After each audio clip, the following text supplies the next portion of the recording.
Hello and welcome to our 5 minutes with Ekaterina war vlog about Dnipro, the central Ukraine.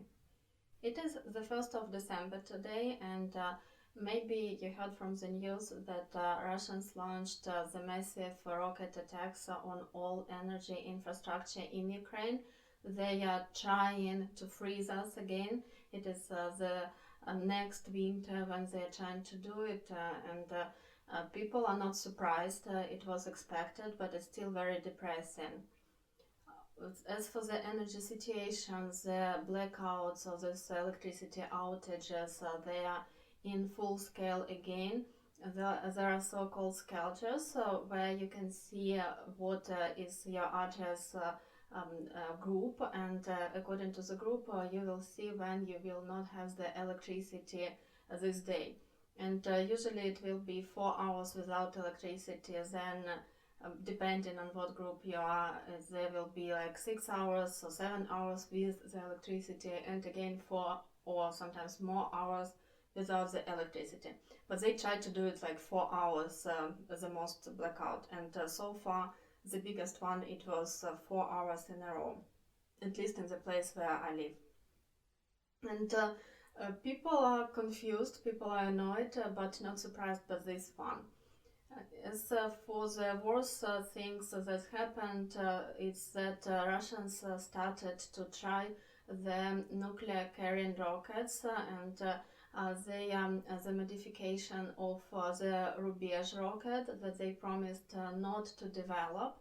But it's from the very beginning, it's very obvious that they started to use this Rubezh rocket without the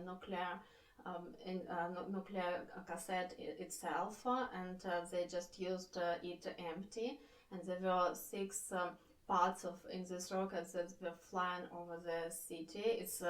I wouldn't say they were flying over the city. The rocket came to the coordinates, and after it arrived, before it reached the ground, it was kind of spread in 6 parts, and then the 6 parts were one by one going down, and they were able to hit the manufacturing facility. It's a very big manufacturing facility. That's why some people say, oh, they destroyed it. No, they did not destroy it, and it's not the first time they are sending the rockets there. It's maybe 6th or 7th time actually when rockets are flying there. So the worrying thing is actually that they deployed the rocket that can potentially carry the nuclear weapons on it, and they call this one Oreshnik, and they started to threaten everybody else, which made me very worried about the beginning of the full-scale war in other places in Europe, because as soon as you have bombing, intentional bombing or even unintentional bombing, actually it's very serious. But if you think about these drones that were already in Moldova, in Romania, actually even in Belarus, in Lithuania, in Poland, in 2 other countries, I think it was Slovenia in the very, very beginning, I don't remember if I'm right there, and NATO call it accidental rockets, but if Russians decide to start bombing other places in the world as they threaten, it will be a very bad situation, and I'm afraid that it will be the open Third World War conflict, especially knowing that now they have this hybrid war, so-called hybrid war, because war is war. When they are cutting the internet cables in the sea, when they exploded the warehouses, when they put explosives in the aircraft of DHL company, when they have their spies everywhere, and the spies are caught from time to time performing different tasks, when the ships are patrolling all the sea around Europe, and it's a very depressive and very worrying moment in history. And I really hope that this war will stop in Ukraine, and that we will win in Ukrainian territory with the help of the weapons. But if we don't have the weapons, we won't be able to stop Russia, and Russia will definitely attack somebody else. So that's my mood, at least, after they use this Rubezh/Oreshnik, or whatever they call it, rocket that potentially can have this nuclear weapons in it. And again, if you think about it, there will be like 6 parts of this rocket. Each part will carry this nuclear thing inside. I don't know how this part called, but if you think about the damage it can impose, it is very worrying. And also it is an intercontinental missile. That means that it can fly, for example, till the UK in 18 minutes, and obviously it can fly to any other place in Europe even under this time. And they can deploy it also to Canadian territory or to Alaska, for example, in America, and it will be the same 18 minutes. And any of these scenarios very, very worrying. As for the other bombings, they happen weekly, and sirens will be on daily.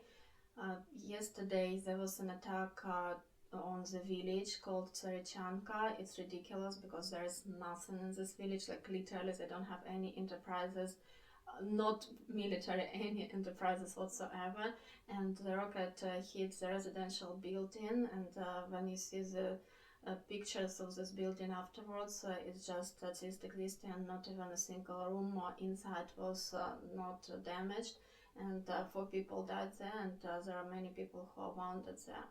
Of course, this is a village not far from Dnipro. I've been there. It's a very nice one, and it's a very picturesque place, and I cannot imagine what people feel there. There are a lot of people who work in Dnipro. It's an hour and a half approximately from the place where I live, and just thinking about these people, thinking about the place, it's overwhelmingly sad. And our thoughts are with these people who were killed this way, absolutely for nothing. Sometimes I hear that, don't be afraid to stay in Ukraine, just go to some village and nothing is going to happen with you. As we see, that's not true. There is no safe place in Ukraine at all. And that's the situation basically. Otherwise, the frontline situation hasn't changed much, meaning that Russians are still able to continue their advance, but this advance has slowed down because of the winter weather. It's been relatively warm, but the rains have started, and because of the rains, the roads are less accessible, and that traditionally slows the advance. That's why, despite their very worrying signs of them being still able to advance, it's easier. In a way, or it's not so many places that are taken daily, but there was a report that during one day there were 200 clashes within these 2 weeks, when I was kind of between the recordings and the last recording, and 200 clashes daily. It is a war record. And another war record that happened for these 2 weeks is the most massive bombing, with more than 180 flying objects, combined drones and rockets, hitting mostly western part of Ukraine, but also some of them also hit our region, and they were launched simultaneously. So something about 200 rockets, something about 200 clashes daily. It's a very big escalation. So when we are talking about stop teasing Russia because they will escalate anyway. They are escalating regardless, and we should stop being afraid of them, and we should just understand that unless they are stopped, they would not stop doing what they're doing. They have to be stopped by somebody else. And that's the main message. Probably Russians are more aggressive. Russians are more aggressive now towards other European countries, and Russians are nowhere near being stopped anytime soon. So that's it. Regretfully, the news are not the best again, and hopefully next time we see each other there will be some better things to tell you, but we have what we have now. So thank you very much for watching. Thank you for your support.